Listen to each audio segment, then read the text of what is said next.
안녕하세요. 제가 요즘에 여러분들께 저의 책에 대해서 이야기를 드리면서 햇빛을 많이 쬐셨으면 좋겠다. 일찍 주무셨으면 좋겠다. 그리고 또 많이 걸으셨으면 좋겠다. 이런 이야기들을 좀 드렸던 것 같아요. 그리고 오늘은 그 이유가 무엇인지에 대해서 확실하게 설명할 한 권의 책에 대해서 말씀을 드리려고 합니다. 짜잔. 아마 다들 알고 계실 겁니다. 세로토닌 하라, 세로토닌 하라라는 이시영 박사님의 책인데요.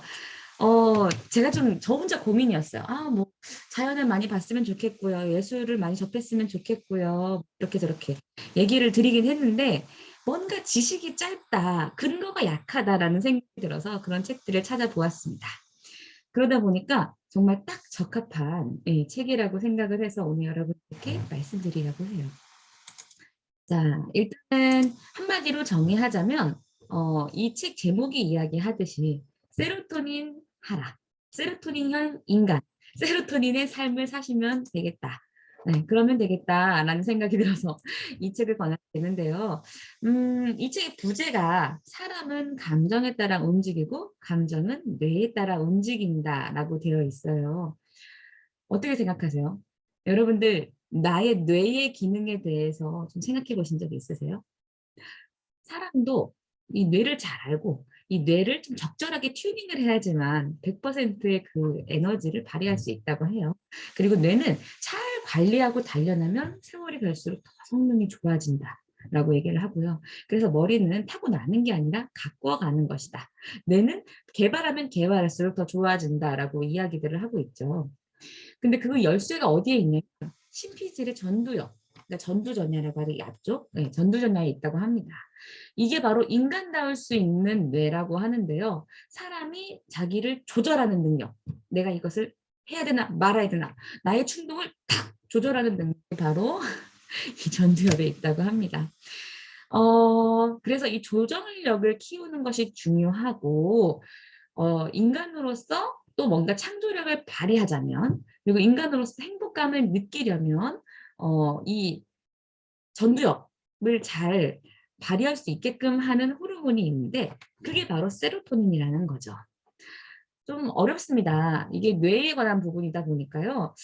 좀 제가 이해가 안 가는 부분도 간혹 있었고, 좀 어려운 부분도 있었어요. 하지만, 분명한 거 하나는 세로토닌이란 신경 전달 물질이다. 그리고 이것이 전두전야의 조절 능력을 만든다. 그래서 평상심을 갖게 하고 이성적 판단을 하게 하고 자기 조절을 하고 감정 조절을 시키고 또 막 짜릿한 열정 이런 것보다는 은은한 행복을 느끼게 하는 것이 바로 세로토닌이구나. 그래서 현대인들이 왜 스트레스 많이 받잖아요. 그리고 되게 막 우울하다 혹은 막 되게 막 뭐랄까 감정이 요동쳐서 그것을 자기가 주체를 못할 때, 그 모든 현상은 세로토닌 결핍 증후군이라고 이야기할 수 있구나라는 것을 확실히 알게 됐어요. 자, 그러면서 이 세로토닌이 부족할 때 나타나는 현상, 제가 지난번에도 말씀드렸지만 세로토닌이 부족하게 되면요, 이너뷰티 또한 불가능해집니다. 뇌가 잘 안 돌아가게 되면은 신체 장기도 잘 안 돌아가요. 그러면서 스트레스에 대처하고 좀 뭐랄까 호르몬을 이렇게 균형을 잡게 하는 부분들이 다 망가지게 되고요. 면역 체계도 망가지게 되고요. 그래서 젊음을 가꾸는 호르몬이라고 하는 DHEA 호르몬도 떨어지게 되고 또 수면 호르몬이 세로토닌이 멜라토닌이 바뀐다고 지난번 말씀드렸잖아요. 수면 호르몬인 멜라토닌의 감소를 초래해서 한마디로 수명이 짧아진다. 막 늙는다. 이렇게 생각하시면 될 것 같아요. 자, 그러면 이제 이 세로토닌형 인간, 왜 세로토닌 해야 하나에 대해서 좀 말씀을 드려보려고 합니다. 세로토닌형 인간의 세 가지 기능이 있는데요. 첫 번째는 조절 능력이에요. 그리고 두 번째는 창조 능력. 그리고 세 번째가 행복을 느끼는 능력입니다. 이게 세로토닌형 인간의 3대 기능이라고 볼 수 있어요. 우리 뇌는 이 3대 기능을 뭐랄까 이 3대 기능과 무관하다면 제대로 기능하기가 좀 힘들지 않나. 그리고 뇌의 기능이 활발하다라고 했을 때 이 3대 기능이 꼭 필요하지 않나라는 생각이 들었어요. 일단 조절 기능부터 볼까요? 내가 뭔가 막 에너지가 막 분출돼요. 누군가를 막 때리고 싶어요. 혹은 뭔가 어떤 충동이 막 일어나요. 혹은 뭐에 막 의존하고 싶어요. 막 중독될 것 같아요. 이럴 때 나를 좀 탁 잡아주는 힘, 평상심을 갖게 하는 힘이 바로 조절 능력이라고 해요. 성공을 위해서 꼭 필요한 능력이 아닐까 싶습니다. 그리고 이제 두 번째는 공부 능력인데요. 창조성의 기능을 하고 주의를 딱 집중시키고 기억력을 향상시키는 기능이 바로 이 공부 능력이고요. 그리고 세 번째로 행복 능력. 그러니까 생기를 갖게 하고 의욕을 갖게 하고 좀 평온하게 행복을 느끼게 하는 능력이 이 3대, 3대 기능이 바로 세로토닌에서 나온다는 거죠. 네. 그래서 이런 세로토닌형 인간 혹은 잠재 능력을 200% 올릴 수 있는 사람이 되고 싶다면 네. 세로토닌으로 전도엽을 자극해야 되는데요. 그 10계명이 또 있습니다. 10계명, 이거 이시영 박사님이 정리한 10계명이에요. 감동하는 것, 일단 시작하는 것, 그리고 아침형 인간이 되는 것, 또 책을 읽는 것, 그리고 주체의식을 갖는 것, 혼자서도 즐겁고 함께도 행복할 것, 그리고 아주 작은 성취에도 기뻐할 것, 웃을 것, 감사할 것, 머리가 아닌 가슴으로 느낄 것. 네, 이런 것들이 지금 이시영 박사님이 말씀하시는 잠재 능력을 200% 올리는 전기업을 만드는 방법. 세로토닌형 인간이 되는 방법입니다. 참, 네. 그래서 이런 부분들을 여러분들께서 잘 유념해 두셨다가 세로토닌형 인간이 그렇게 좋은 거야? 라고 한 번쯤 관심을 가지시면 좋을 것 같아요. 이시영 박사님에 의하면 세로토닌형 인간은 이 시대가 원하는 성취형, 성공형, 행복한 인간이라고 이야기를 합니다. 여기에는 이제 뇌와 그러니까 세로토닌 자체가 신경 전달 물질이기 때문에 뇌와 이 신경 전달 물질의 관계 혹은 뇌의 특성에 대해서 알아보지 않을 수가 없는데요. 사실 제가 요즘에 뇌에 대한 공부를 되게 많이 하고 있어요. 그리고 제 책을 쓰기 위해서 우리 인간에게 기본적인 어떤 몸이 있죠. 그리고 정서라고 하는 마음이 있어요. 그리고 사고, 생각, 판단 혹은 뭐 정신이라고 하는 이성이 있습니다. 이 세 개의 관계에 대해서 되게 많은 생각을 하고 있어요. 그러면서 막연하게 몸이 기본이고 그 몸의 기본 안에서 마음이 출발하고 그 위에 정신이 만들어진다. 이 세 가지가 함께 연관을 짓고 있고 몸이 편하지 않으면 마음이 편할 수 없고 마음이 편하지 않으면 학습이 잘 될 수 없다라는 어떤 저만의 나름의 이론을 가지고 있었어요. 그런데 이것들을 조금 더 구체적으로 뒷받침할 수 있는 이론들이 필요했거든요.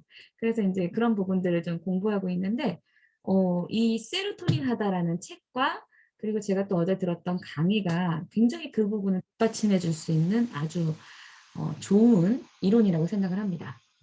자, 일단은 뇌의 신경 전달 물질 세 가지가 있습니다. 뇌의 신경 전달 물질 세 가지. 그리고 우리의 뇌도 세 가지의 다른 특징이 있습니다. 요 세 가지씩을 다 말씀드리면 좋을 것 같은데요. 뇌에 집중해서 말씀을 드릴게요. 뇌가 3중 구조가 있고요. 기능이 있어요.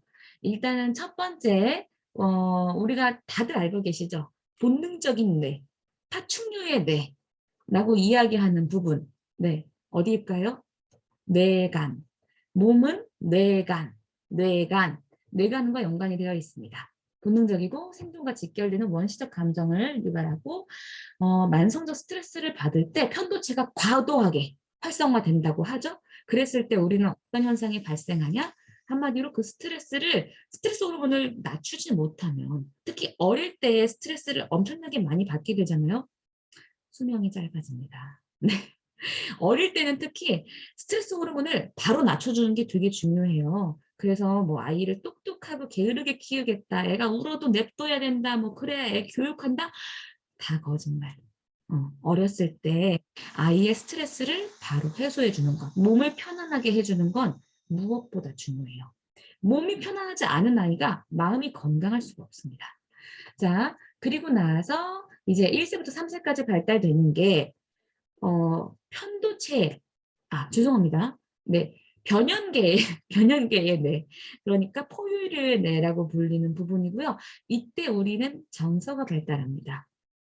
그래서 왜 그런 얘기 하잖아요. 저 사람은 뭔가 머리는 좋은 것 같은데 되게 사람이 딱딱해. 되게 사람이 기계 같아. 라는 얘기를 가끔 하죠. 그리고 되게 공감 못하는 사람들 있잖아요. 이런 분들은 아마도 이 정서의 뇌가 발달하는 시기에 충분한 지원을 받지 못했을 가능성이 큽니다. 그리고 내 아이가 그러한 시기에 있다? 정말로 아이의 정서를 충만하게 해주는데 최선을 다하셔야 돼요. 우선은 몸이고요. 몸을 편안하게 하고 그리고 나서 정서를 편안하게.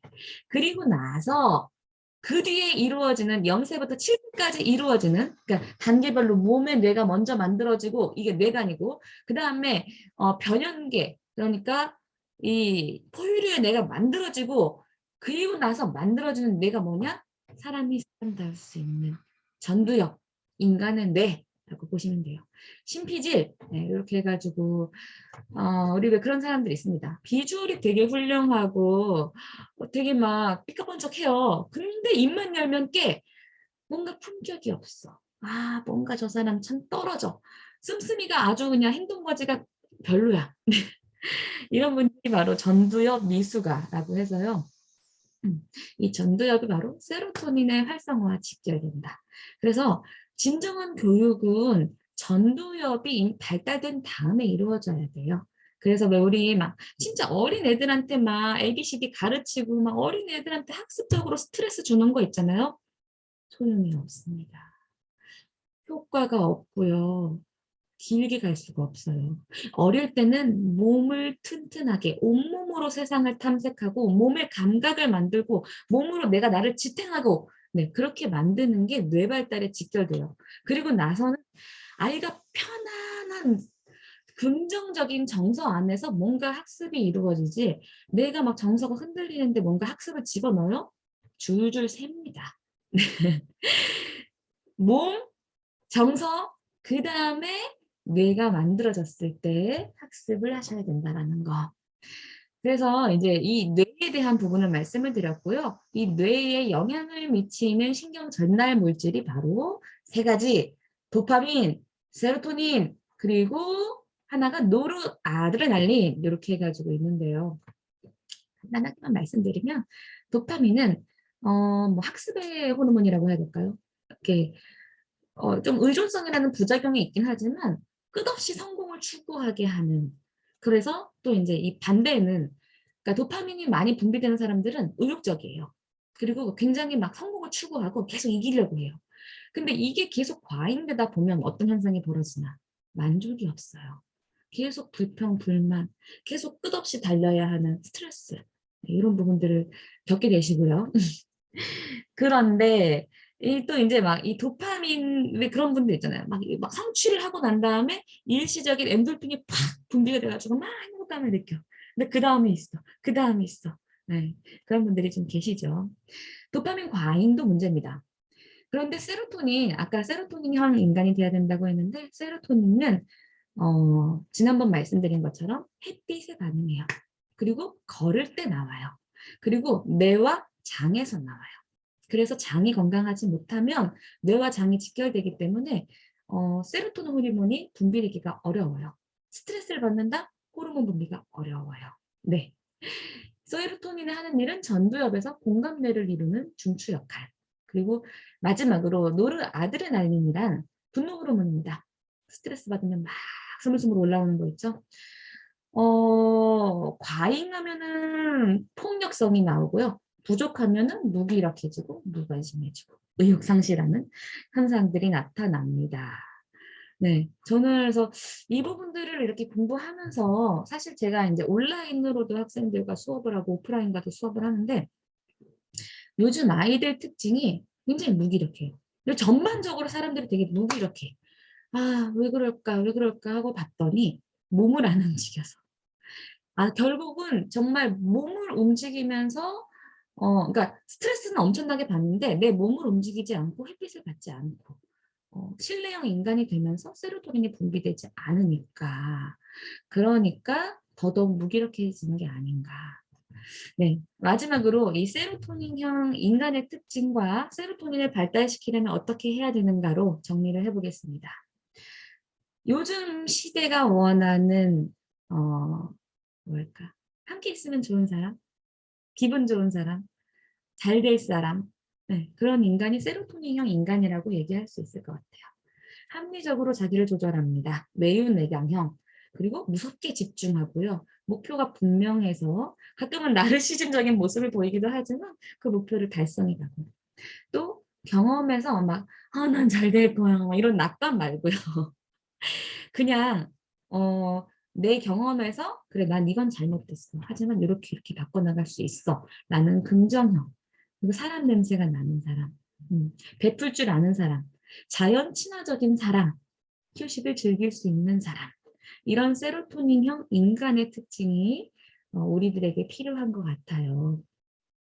그리고 내가 세로토닌형 인간이 되고 싶다. 혹은 내가 성장하고 성공하는 행복한 사람이 되고 싶다. 아까 말씀드린 이러한 방법들을 구체적으로 본인의 삶 속에 집어넣으시면 어떨까 싶습니다.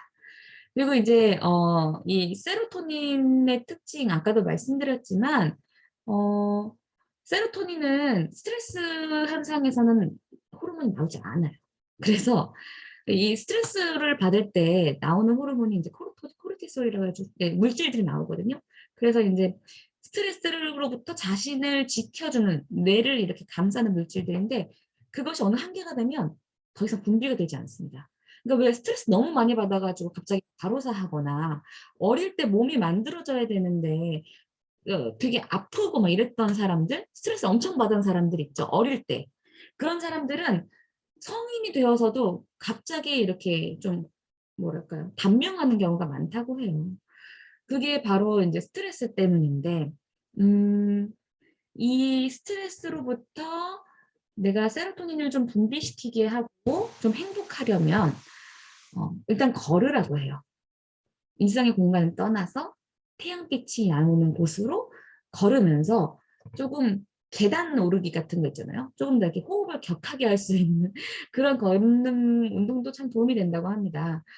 계단을 오르다 보면 숨이 차죠. 숨을 크게 마시게 되죠.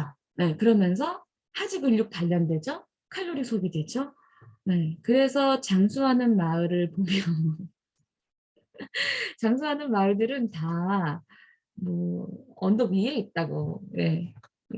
세계 장수촌들은 다 모두 해발 250고지 비탈길에 있다라고 이시영 박사님은 얘기를 하시더라고요. 그래서 일상 속에서 걷는 것, 혹은 계단 걷기, 혹은 햇빛 쬐기 위해서 산책하기, 예, 이런 부분들이 내 세로토닌을 올릴 수 있는 방법입니다.